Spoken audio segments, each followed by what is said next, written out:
It's been so long that we've sat down to do an unpacking that I don't think you nor I know quite what to do. We have no clue which way this is going to go. I don't even remember the last one we did. Oh, God damn it, you're frozen. Are you frozen right now? Shut up that you're frozen for me within 2 seconds of recording. So are you. Okay, now you're back. Oh, you're back? Dude, I Wi-Fi, swear. right? The technical difficulties? Here's the thing, guys. Let me stop moving my microphone so Kay doesn't come for me. We used to use the recording platform that we're currently on. If anybody cares, we used to use the recording platform that we were currently on. We started having so many technical difficulties with it, like storage issues. It was just like nobody had time for any of it. So then we moved. Also, now that I'm remembering, because I hear my computer starting to scream at me, it would always fucking overheat my computer, whereas the other one doesn't. I forgot about that. I fucking forgot about that. Like, but this now one the other really one has does a no lot. storage, and now we're back here again. So like, The other one doesn't have storage. Tweedledee and twaddle frazzled. We got to buy more storage. We just got to do it, Meadow. Fine. On which one though? On the other one, because I like the other one more. Okay. It's given us less difficulty. Okay, after we record today, we'll do it. Yeah. All right. It's necessary. It's We're fine. saying this out loud to the public so that we actually do it. Here we go. Welcome back to the pod. Hi. Do you want to tell them what we're doing today? I kind of gave them a little taste. You gave him a little hint, but today we're going to do a rambly classic TMV unpacking. We've been doing a lot of Q&As, which are so much fun because once again, it's one of the most direct ways that we engage with the community and talk to you directly, which is so fun because otherwise it just feels like a phone call between best friends, which, hey, we're not mad at, but we love talking to y'all. Right. But we've been doing a lot of thematic unpackings and kind of like more structured, almost like we create almost lesson plans, frankly. And so we haven't done like a classic TMV in real time. What the fuck is up? It was time. So alas, here we are. And it's probably going to be a little weird because we haven't done it in a while, but usually y'all like that. So Okay. I feel like you got to start because you have a little bit more clear of something that you're going through than I do.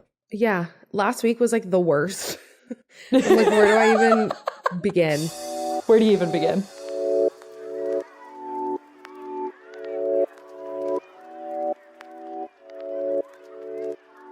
Last week, quite frankly, was one of the hardest weeks I've had in a really, really, really long time. And I'm not even being dramatic about it. No, you're not. It felt like I was so sunken into a black hole. Yeah. And I couldn't see the light.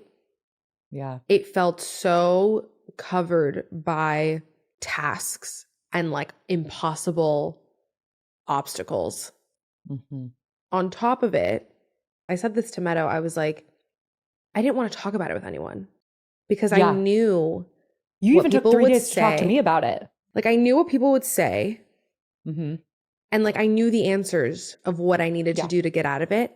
And I didn't want to. I had no willpower. I had no desire to crawl out of the hole. The spiral felt comfortable. Like I was spiraling and it felt. But quite frankly, you had to feel through it. Yeah. Like I wanted to be angry. I wanted to be mad. I wanted to like sound like a bitch. Like I really was just like, everything sucks and I want to sit in it. I didn't want to take the actionable steps that I knew I would inevitably have to take because it quite frankly felt way too daunting. Well, and also sometimes it's like, it's too daunting and you don't even have the strength, motivation, hindsight. Like, how do you even get through the tasks in the way in which you know you're going to be able to without feeling through it first? Yeah. Sometimes you need that space. And I remember like I was on the phone with Zoe talking about it and I was like, everything just feels, I just need to do this and I need to do this and I need to do, like running through all the things that like I needed to do.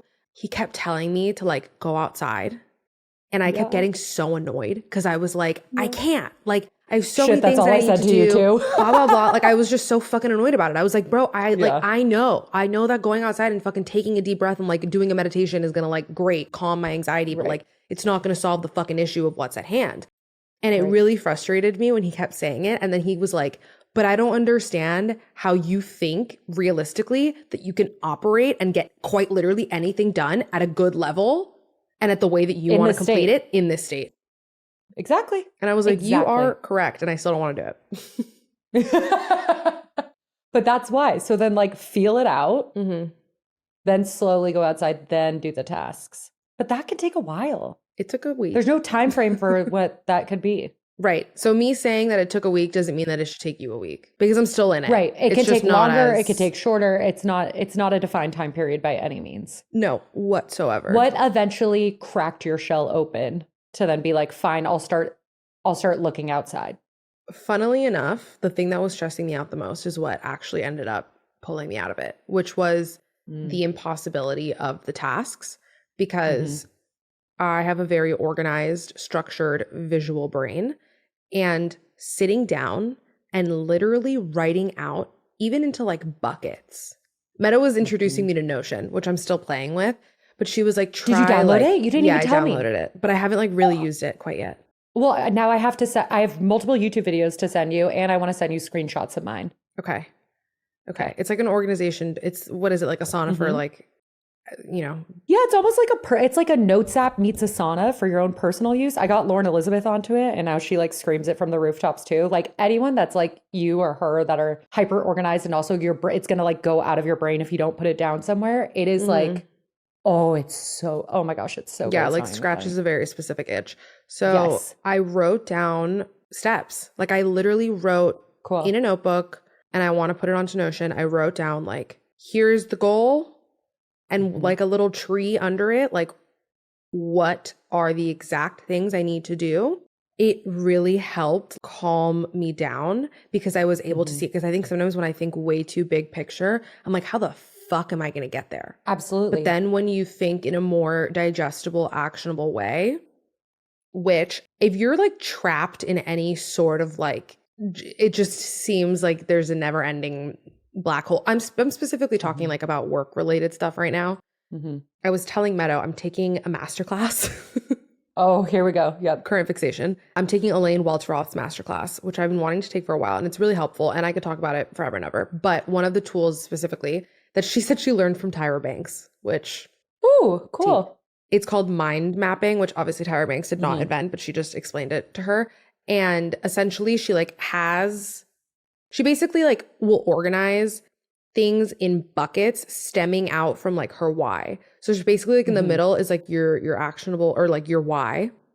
And then stemming out, you put like all the other things that lead back, all the buckets that you want to lead back, all the ventures in circles. And then from there, those expand out with like even more granular things that you want to accomplish and things you want to do. And just seeing it out on a piece of paper is so helpful for your brain, at least for my brain, when I was in a really anxious moment of like, I don't know where to go or what to do. I have them on my wall. I wrote out all of the tools from the book because he draws them. Yeah. So I drew them all out on big note cards. I'm looking at it right here. Cool. And then on the other side, I have like the steps, and then they're all on my wall so I can see them. That was kind of what I was unpacking. And it just all stemmed from like feeling really lost. Oh, that was another really hard thing to grapple with. And then I promise I'll stop talking. Just losing all faith. Yeah. I have That's not like you. It's not like me, especially recently. Like I feel like I'm really fucking tapped in. Yeah. To like whatever's up there. And I've just like had that faith going strong for a while. And this week it was gone. Like, and anybody who told me to have faith, I was like, you're an idiot. Like, be realistic. I was in that type of mood. Yeah. So I just felt delusional. I was like, oh my God, have I just You did. That's like, the word you kept using to me. You were like, I'm delusional right now. I was like, oh my God, are people just been staring at me for the past 3 years being like, this girl's an idiot. Like, she's so delusional. Like literally in no way, shape, or form. I mean, maybe there are but some I get people, when but our like, brain does that who to knows? us. And that's not my problem. Right. Anyways. I did a similar thing recently that on Notion, which I feel like I sent to you because it was half inspired by you. Did I send you the way I did a very similar exercise, but in terms of breaking down my manifestations? But I didn't read it. That someone else? I think you sent me your Notion, but I didn't read it, to be honest. You didn't read it. So it was inspired by you because a long time ago you said, break things down into 3-month goals. And then I've been talking a lot to Brooke on the internet, which I don't know if that's how you pronounce it, Akarnam Life, Akarnam LA. She's my new soul sister. We're literally in love and obsessed with each other. And that's a whole thing to get into. But She posted something similarly about breaking down your manifestations into 3 months. I have a list of shorter term, meaning like 2023 manifestations in my journal, but I wrote them out on Notion. Then I turned them into a goal. Some of them could kind of be turned into a goal, some of them couldn't. And then I turned them into any sort of habit or aligned action or steps that you take in order to meet that goal that were like big, like everything I could think of. And then I turned that into within the next 3 months, where do you begin in implementing and starting those steps and aligned habits? Okay. So it was kind of like a 4-part breakdown. And I did it for like 10, 12 manifestations. Wow. And it was so, like you said, like it becomes so actionable, so realistic. You see the roadmap in front of you on a piece of paper.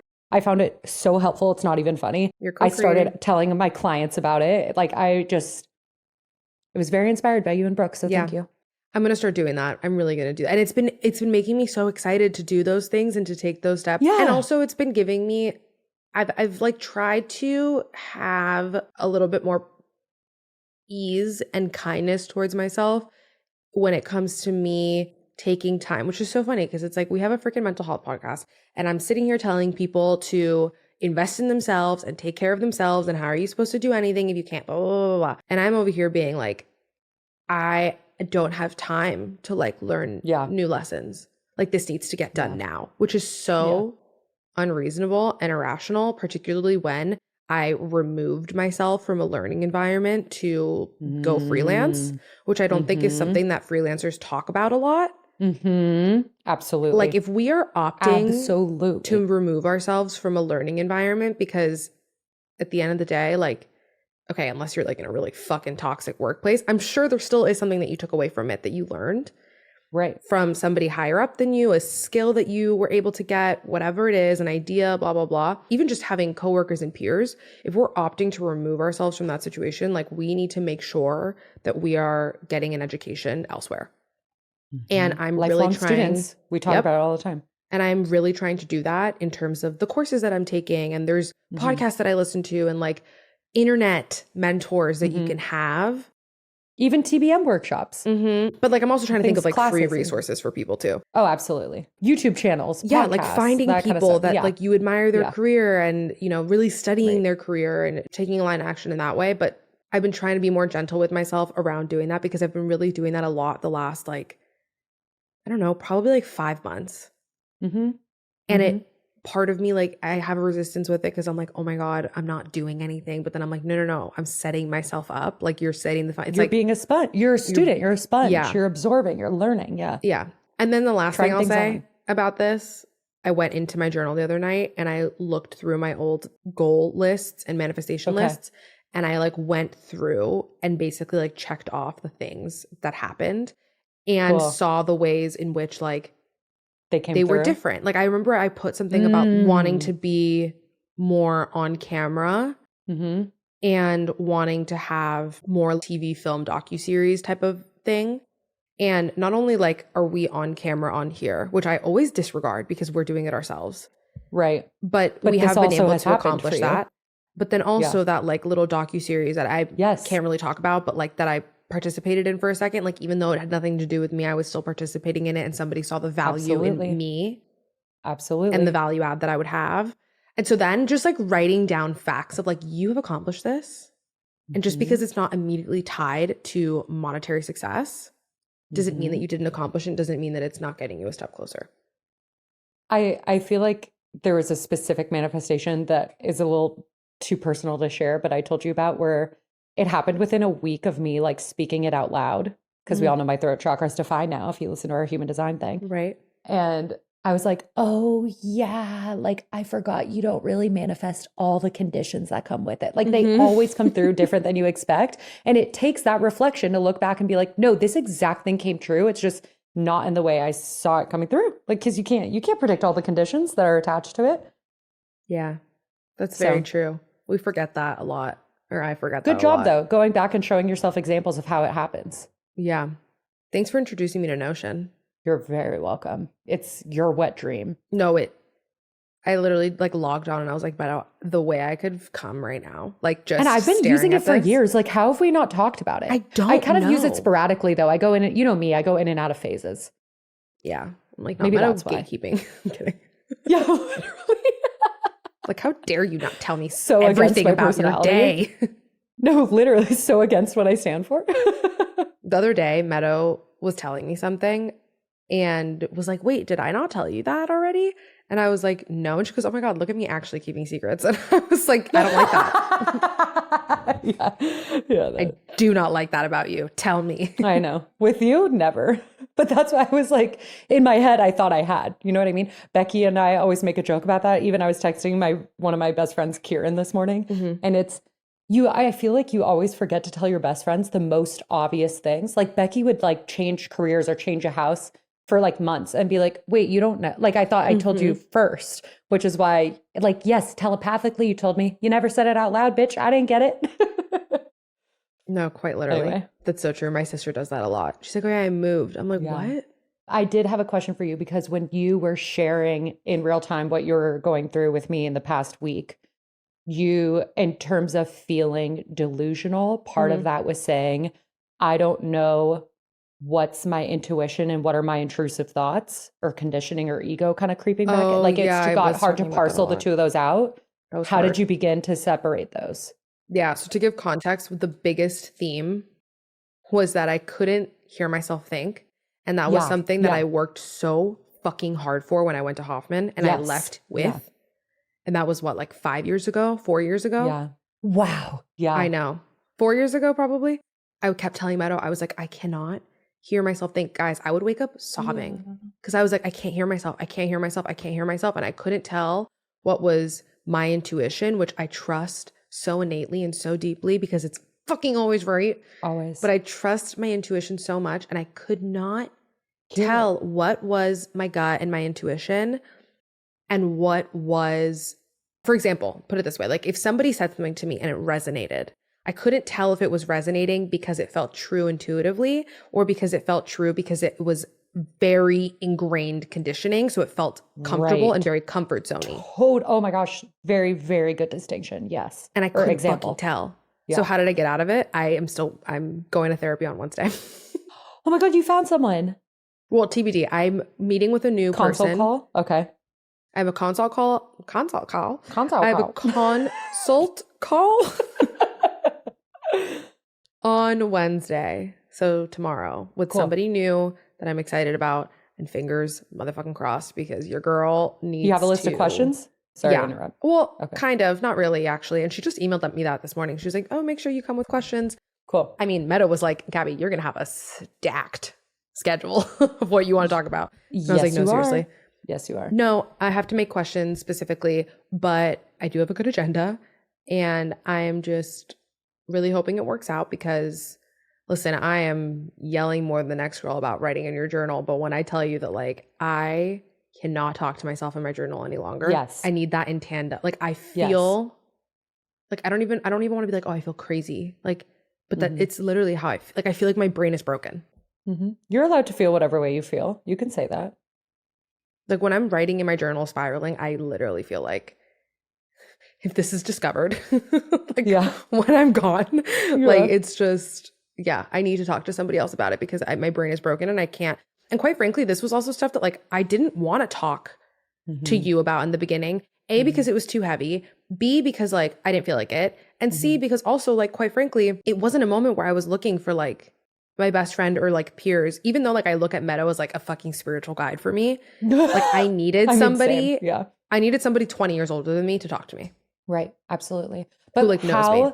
Fucking cool that in different times of your healing, you've done this before. You've been like, I've been through something. I need therapy. And then you've been like, oh, I helped work through that and solve that. I have a lot of tools. I can do some self-healing for a little bit. This new thing comes up. My tools aren't fully working for me. I'm going to continue to do them in tandem with seeking out other resources. Like you're always very quick to understand when you need support in a different way and immediately take action on that, which is a fucking beautiful gift and says a lot about you and your healing. Thanks. I don't think I give myself credit for that enough. You don't. Because I'm like, so I'll remind you that. You do that. You've done it multiple times, even since I've known you and beforehand. Thanks. You're welcome. How are you? You're moving through the motions. I'm good. Yeah. I feel like I'm not unpacking one big thing in the same way you are. I feel like there's a few different things I'm unpacking. So it's kind of hard to pick and choose what to share. But in terms of speaking of tangible tools, because we're yelling about tools a lot recently, I did a journal exercise last night that I really loved and was really interesting that I haven't told you about. So Ooh. I've been yelling on the internet just a little bit about this new book that I'm reading, because we always have a new self-help book that we're obsessed with called Mirrors in the Earth, which Miss Michaela Cunningham, go listen to her episode, gifted to me. And the little tagline is Reflections on Self-Healing from the Living World. Oh. So it's the reason why I've been yelling about sustainability in the mental health intersection so much recently. It's really cool. Like there was a big overarching example that I keep giving people is there was I'm going to sound like an idiot now. A comet, a meteor, whatever the fuck it was in the universe called Theia, which was the last thing to collide with our Earth. And that's what they think became the core of our Earth, because it had such a huge impact that then tilted us to the exact angle to make Earth sustainable for life. And that's how life, like it was the last thing to happen to start life, but it was a huge trauma for Earth. It completely molted it, it turned it to the side. And in that huge trauma, it rebirthed itself in order to sustain life in a way that obviously we don't know that other planets can do yet. And she uses that as an example of how trauma and the things you go through are literally the universe gift to give you your gifts and to like get you through to what you need to learn and to help you discover your superpowers. And then she gives a lot of different examples of how that's happened in her own life and how you could see that reflected in nature in a myriad of ways. And even small things like gardening taught her the difference between hard boundaries and soft boundaries. Because if you have like a little stream and you need a moat, you need that to not seep into everything and lose a river, versus like plants that are next to each other that can kind of overmingle and interlap and it's not going to like die them out. You know what I mean? She just has a lot of parallels that are really beautiful and well said. But at the end of certain chapters or sections, she has little exercises, little journaling exercises. And there's been a couple that have been really cool that I've worked on. But last night, or the one I did last night, was making a timeline of your life. Oh. So I want to try to read it. Mark the timelines of your life. You basically get out a piece of paper, do a whole line from birth to now, and then fill the timeline with each era that you can think of that in some way feels special for you. And then you write major challenges or memories or emotions or circumstances, landmarks, dates, whatever that accompany those times. And then when you go back, you look at it and you notice what was challenging for you in the past, how nearly always it dissolves when it's time and what it brings coming afterwards. And it was like such a beautiful way to notice your patterning, what your strengths are, what gifts you got from that, what you learned from that, how it moved you into the next. And I did it last night and fucking loved it, and just realized that one, I've been through a shit ton of trauma. Like I obviously we know this, but I haven't laid it out on paper in a timeline, quite frankly, before. And I was like, like I really only had 0 through 7 which we know that 0 through 5 is the most fundamental part of your brain development and sets you up for so much stuff long term. And 0 through 7, I quite frankly could not have had a more picturesque, privileged, perfect, loving, unconditional, stable childhood ever. And I'm so grateful for that, because the next to my 20s, early 20s, was so fucking tumultuous, so heavy, so much death, so much mental illness, violence, like all of it. And so I was like, one, how beautiful that was something cool for my childhood, and how great that I know that I really want the first at minimum 5 years of my kid's life to be similar, because I think that's given me so much of the strength to go through things. But two, like, my fucking God, my entire life, I've said it before on here, but my entire life has been marked by choosing the or.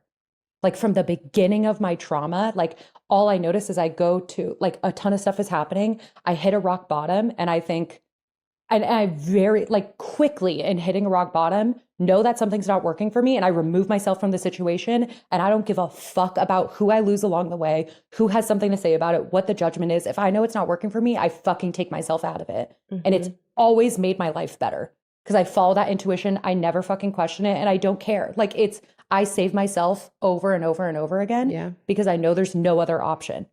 And I've always been quick to do it. Like if something's not working for me, I don't judge myself and I fucking move on. Yeah, you really do. And I really do. And when I watch that in a timeline, which I don't want to share my timeline, but I'm desperate to share it to you. So I might take a picture and send it to you afterwards. Yeah. But it was so powerful and empowering. Like I felt so empowered looking at it. Like I fucking have my back. And that's, I think, another reason why it's so fucking me wanting to say poignant. That word is ruining my entire Let's life. just keep saying But it the it's way that we just, thought. I know. It's just so, that's why it also really resonates with me that you do the same thing. Like you spiral the fuck out of whatever you're going through and you're like, what tools am I now implementing? Where do I need help? And you do it. Like you pivot. Because Yeah. I do that too. And I see that in you as well. So like you're in real time doing that. It is so cool to see. I mean, I can only imagine doing it for myself, but for you, because I see that, right? Like knowing your story. I mean, just knowing you as a person in general, but then also being honored with like knowing your story and knowing who you are and all of the things that have created you to make you you. Like that is a through line that I see so clearly is like no one has Meadow the way that Meadow has Meadow, but then also it's like it makes me so happy to then when I got to meet Aaron for the first time and like see the relationship that you've built with him being like this woman has no time for scrubs no matter where they are in her life, whether it's friendships, family. And this isn't me going into like the shitty stupid narrative on TikTok of like boundaries and cut everyone off and then like that's not what I'm saying. Yeah. But you just have such a clear vision around what works for you and what doesn't.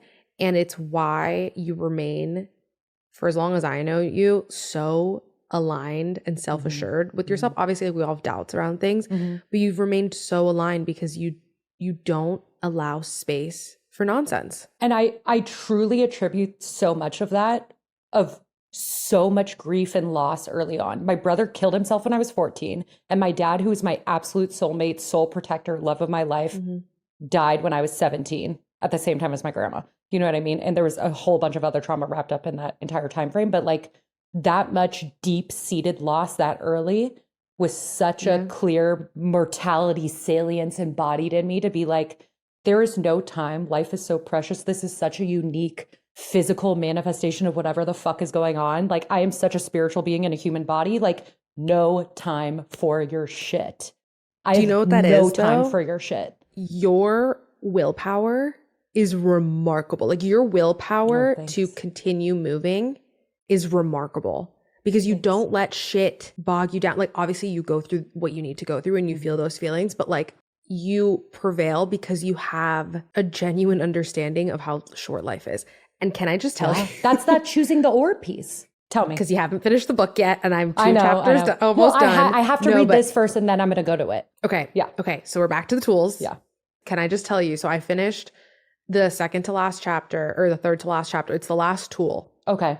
It's called Jeopardy. Okay. They call it Jeopardy. Essentially, it's the most important tool because, and I'll explain why this relates to exactly what you're saying, because it's the tool that gets you to use all the other tools. And they're basically saying like the issue with so many self-help books and with so many self-help things is like, they don't tell you what to do when the inevitable happens of you will quit. Yes. Like you will stop. Yeah. Like who the fuck is going to sit here telling you that you are going to remain with like the strongest willpower every time and constantly choose the or? Yeah. And constantly use the tools. Like you have to work the tools. Right. And the whole concept is about like, we think that we have this like nirvana, this prize that we're going to get. And then once we get that, we're absolved. The tools, we're too good for the tools. And then we like relapse, right? In a way. Right. Or we fail in such an impactful way that we are left so demoralized that we don't want to use the tools because we're in that black hole that I was in last week. Right. Totally. Or deeper. Totally. And the tool, this is where it brings up Meadow's greatness. The way that they get to use it is fear. Like don't live a fear-based life. Right.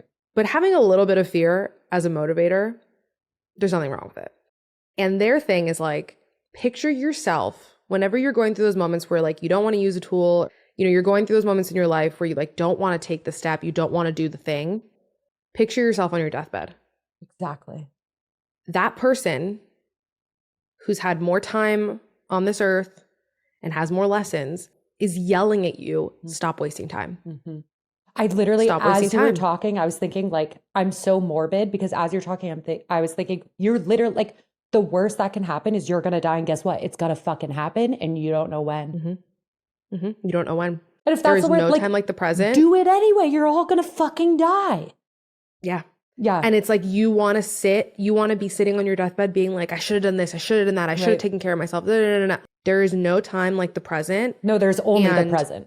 You know, I feel strongly about that. Yeah. Yeah. And there is, I know.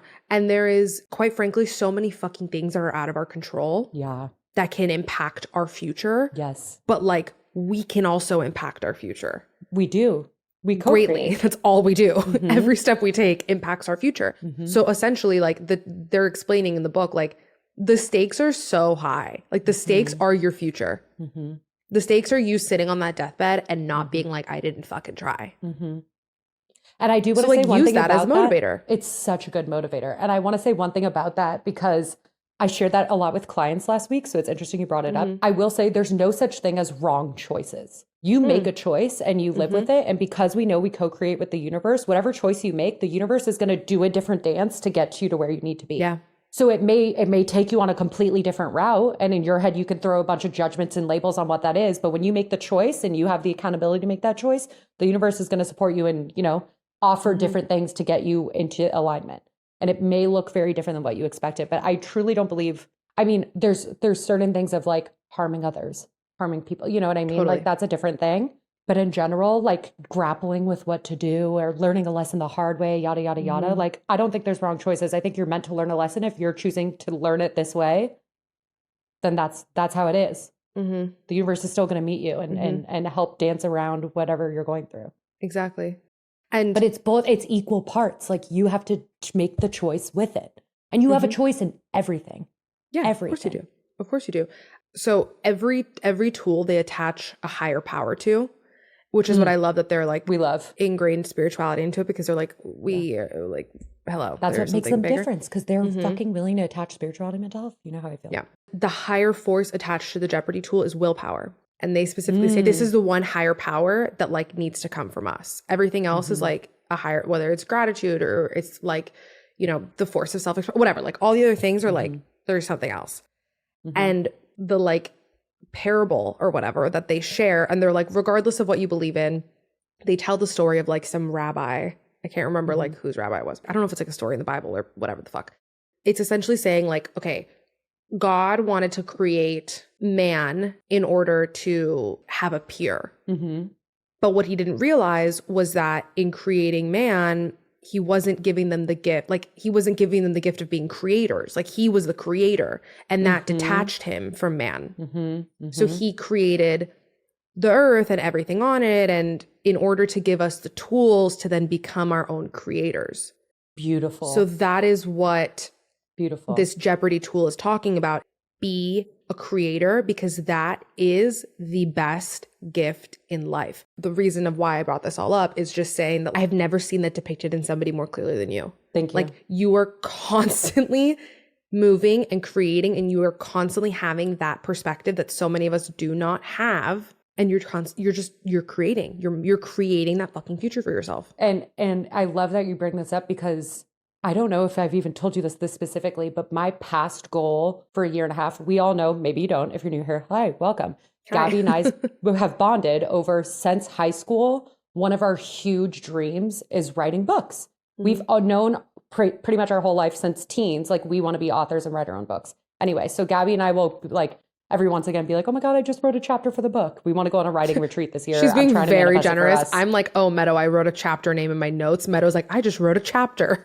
So I you're being have generous. sent you literally one chapter. You know what I mean? But I have a couple essays collected. Anyway, the very, very first time I met with Anna Maria, who is our psychic medium that speaks to your angels that we love and have talked about before as well.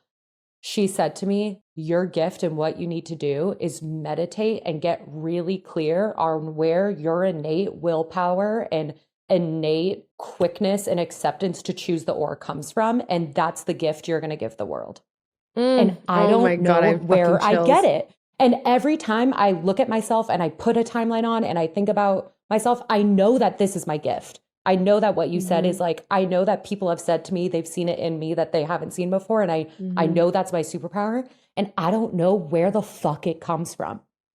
I don't know. So I that has been for the past year. Like, I'm really trying to parcel out specifically where that comes from and how I can help other people feel that in themselves. Because it obviously lives in everyone. It's not like something I have that others do not by any means. I just feel like I have a tap to it that is so much more free flowing than maybe other people allow. And I want to figure out exactly how so I can gift that to others. Is that the first book? And you know what's going to happen? I'm going to write the entire book, and the end of the book is going to be me figuring out what it is. And then that's book number 2. Yeah. Period. Wow. Oh, you've never shared that with me. That I don't think I have, succinctly. but that's a goal. So please pay attention and tell me where I get that from. Someone that knows me tell so me what intimately. to do. Wow, that's really knowing. cool. Isn't that cool? It is This is such a freaking gift. beautiful conversation for us We having did no idea not. where this was going. We did not know. Guys, before we hit record, Meadow and I were like, fuck. Like, what are we going to do? Well, this is our best work. We are also procrastinators. We've bonded over that as well, though. Like, we do very good work in a final hour. We do. Uncanny. How long have we been talking? do. I don't have my glasses on. 40 minutes. Wow. See, come on. Yeah. Bye. Time to go. No, actually, we do need to churn out a couple more episodes, huh? Yeah, we're literally recording 2 more episodes right now. We're going to do a Q&A because we love those and want to talk to you. And we also asked Patreon for like a juicy Patreon only Q&A. And Gabby hasn't looked at the questions, but I have. But there's a lot about what fights have you guys gone into? How do you navigate challenges knowing it'll affect your business and your friendship? A lot of juicy stuff between the two of us. I don't know what they're talking about because we're perfect. Obviously, but weird that they don't see if that. you want the tea on us, go over there because we're going to share it. And you and I have never shared it. By the way. No, because I guess we haven't really been asked about that. It's so funny because we have like gotten into Meadow and I, and I'll say this again on Patreon, but I'll just give them like a little taste. Yeah. Our version of arguing, because it's happened before, live on the podcast. And it's you and I just giving each other like a certain look. Yeah. Like that's like you'll say something and I'm like, and then I'll say something and you're like, I'm going to rip your head off. Like we both have that same look of like, shut up. But we never acknowledge it because we just know. I've never even thought about that. That's so But isn't it funny. true? No, it's so true. It's so like, true. I can't remember what guest episode it was. And I don't know if I think I was like interrupting you. I was annoying you that day. We've never talked about this. I was annoying you that day. I don't remember who it was because I know that I said something and you essentially like in your very Meadow way of like, you were basically like, that's not at all what I was saying. And like, this is what I'm doing. And you like kept going. I literally have no idea what it is. So I was like, the vibe's off today. I can't remember what it was either. But yeah, Meadow and I so funny. Fight with our eyes. Well, we also like, I think this is what I was going to say on Patreon too. Like we disagree constantly, but we don't fight because there's no one I respect more. That's about to say, like, I respect Meadow's point of view completely. Yeah, exactly. And also I think our strengths is our differences. So it's like, we're not mad if we're arguing because we know the middle ground is probably where the truth is. Yeah. You know? But like in our personal friendship, we've literally never fought. No. Which might come up because even last night, my college roommate and best friend Rosie's staying with me right now. And we went and got some groceries because I told her I want to cook a lot of meals for her. So I was like, oh, let me buy the groceries because I'm buying a lot of stuff that like I'm still going to use and make for myself or whatever. You know what I mean? Don't split them with me. And then we got home and she was like, okay, how much do I give you? And I was like, honestly, like buy me coffee or buy me lunch when we go out. Like I'm using a lot of these. Like it's not, she was like, no, so how much am I giving you? And I'm like, no, you're not. Like buy me 2 meals then, fine. And then she comes up, she's like, so I have $40 or $60. And I was like, Rosie, I don't need it. And she goes, so 40's the lower amount. And I was like, fine, I'll take 40. And she goes, see, even in friendships, there's conflict. It's just the conflict you want to have. It's like friendly conflict. Oh my God, I love that. That's so funny. Cracking up. Oh my God. Wait, I have to tell you one other thing because it made me laugh so hard I was going to cry. She got certified as a yoga instructor. So every single morning and night, she's been teaching us classes. Her and I, and obviously because it's like us and we're best friends, like she'll be teaching class, but I'm like asking a ton of questions and talking, and we're like, you know what I mean, talking through prompts or whatever. And I don't know why, but she said something and like I went off on a diatribe about like how my parents met or something random. And she just looks at me and she goes, so that's a little bit about me. It just made me lose my fucking now when Wait, someone stop. No, dude, now anytime it's my new favorite joke. I can't use it on other people. Like now when someone brings up something about themselves in a setting that's inappropriate, I'm gonna go, just a little bit about me. Do you know how many people in our lives, Meadow, are coming to my brain that do that? Dude, I mean, that's what I including mean. me. Like, are you kidding? no, absolutely. Clearly both of us, but that's why like I'm so ready to use that joke now. No, I'm like, stealing it. And just a little bit about me. Like, oh And my you better God, believe I'm going laugh to use so it in hard. a fucking passive aggressive ass way too. No, exactly. Oh, fucking hilarious. But there are friendship conflicts, Wow. but they're fun conflicts. That's a great bit. I'm going to use that. Such a good bit. We're raised by fathers that like fucking invented bits. The one-liners. Can I just tell you that I was on the phone with my father the other day? Oh no. And he's like telling me like some I'm already freaking whatever, like novel about whatever. the Frickin' fuck frack. he's- Yeah. Yeah. Mhm. And then he's like, so how are you? When I shit you, I wish I was kidding. I got through. I'm good. I'm just sitting here like one sentence. So yeah, so I mean, it was so great having your brother in Miami this weekend. Like my granddaughter just loves me. Like she was just around. She was showing me like all these like new things, and like your brother was just like loves me and thinks I'm so funny. And we were just having the best. And I'm like, he's like, so why don't you think I'm this funny, and why don't you love me, and why aren't you praising me on the phone right now? He literally gave me a time constraint of 6 seconds to tell him how I was doing, so he could go back to talking about himself. No. It was just a platitude. It was just a nicety. He didn't want to know. I couldn't believe it. Didn't even let me didn't even wait for like a small pause. I mean, I can't. Yeah. He didn't even wait for a small pause. Like he just began speaking over me. The way my mother does the exact same thing. Or like I say something and she responds with something and she'll go off for 20 minutes and then I'll just look at her and go, so what does that have to do with anything of what I just brought up?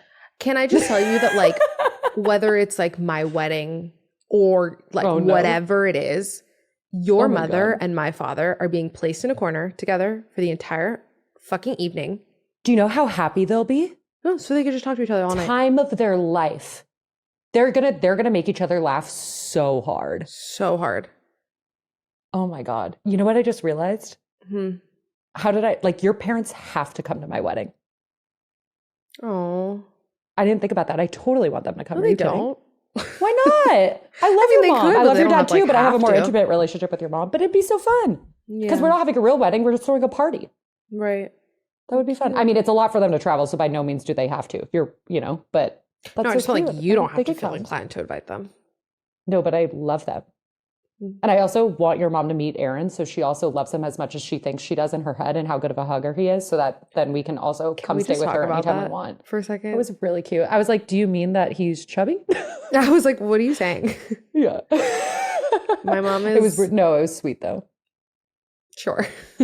No, I think she did mean it in a sweet way. Because she always gives compliments like that where she was like, oh, they have the kindest eyes, or like they just seem really sweet, or like they give good hugs. Yeah. Like those are the types of compliments she gives about people, which is nice. Yeah. You know what? Not to toot my own horn, because I do feel like I'm tooting my own horn a lot this episode, but to give myself my flowers. Twice last week by 2 different people that don't even know me in real life, but like sent me a couple voice notes and I responded back, and we're like, just internet friendships, have told me that they're like, oh my God, I love your energy.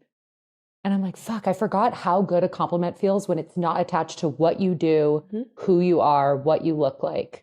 Like it hits so much. My favorite compliments I've ever gotten besides that was one, wow, she's so passionate. Like one of Aaron's friends met me for the first time and like looked at him and said that because I was talking about food. And I was like, that was so nice.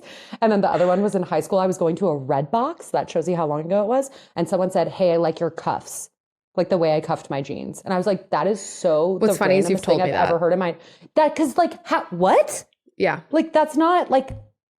So it's my favorite comment I've ever gotten because it does not make any sense. No, but do you like the energy thing too? That's a good compliment because it's so unique to you. Like obviously if someone's telling you like you're pretty or you're beautiful, whatever, like they're talking about you specifically, but like... No, it was really, really sweet. Yeah. Because when I've gotten, no, I was just gonna say, who gave me that compliment that like actually made me feel like So You're gonna good. die? Who? I mean, my boyfriend. Because the way that he said it, but I'll tell you why. Oh, Because he said it recently, and we've been dating for almost a fucking year. I mean, look, he said it to me before, but the way in which he right, said right. it was like that thing of like when you walk into a room and everybody gravitates towards you. Yeah. And like that's one of the main Magnetic. reason that he's like, whatever, like, oh, live with me, blah, blah, blah, like that. Yeah. But it was that. And I was like, wow, that's a really good compliment. I love that. And it is true. But you My mom always says too. that about JFK. JFK was supposed to be like that. And then I always say Jay-Z, because Jay-Z was like that when I met him. You have that. You do have that. You have the gravitas. Gravitas? Thank you. Do you pronounce the S? I don't know. I don't know. All right, let's go. All right, great. Love you. Bye. Love your energy. Ciao. We love your energy. Do I hit end session for? Yeah. I don't remember. No, do I click stop? Yeah, I click stop. Okay. Okay. Bye, guys. Okay, bye.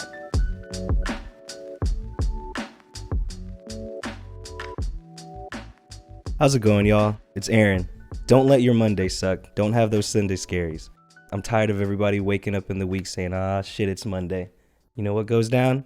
TMV releases every week on Mondays. Make sure you rate and review wherever you get your podcasts. And if you're watching YouTube, yes, TMV has a YouTube. Be sure to subscribe and ring that noti bell and never miss a thing. And also, join the TMV Familia by joining the Thoughts May Vary Patreon and by following at Thoughts May Vary Pod on Instagram and TikTok. Thank you for listening. Great. There you go. Thanks, AB. Got y'all.